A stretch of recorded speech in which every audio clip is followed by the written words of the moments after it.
Hey friends, welcome to Load of Crock, and today we're going to be making chicken Parmesan pasta.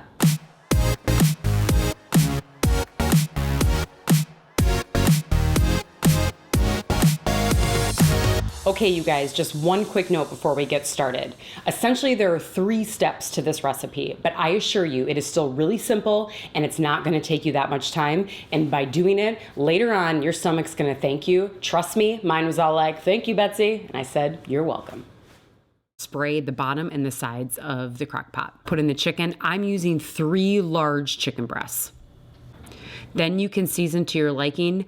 I'm using salt, pepper, and onion seasoning. In addition, to bring out some flavor, I'm going to add some oregano. Pour over the marinara sauce, making sure all of the breasts are fully covered. And then I like to add some stewed tomatoes. It helps with some of the flavor, adds some extra juice, and gives it a little bit more texture. So for me, it's the weekend. I've got a little bit of extra time, so I'm gonna cook it on low for 6 hours. If you're in a hurry, you don't have a lot of time, you can always do it on high for 4 as well. We've got about 30 minutes left in the crock pot, which is really great timing to get your water started, boil up your noodles, get them cooked to get ready to go in the crock pot.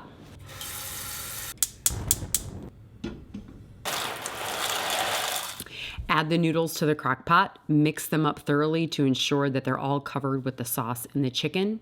Then you're going to want to add your 1/4 of a cup of mozzarella on the top, as well as your 1/4 of a cup of Parmesan cheese.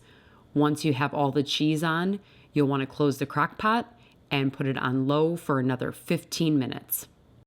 Okay, now that the cheese is all melted, the chicken Parmesan pasta is ready to go. If you guys are liking what you're seeing and you want to subscribe, please feel free to do so.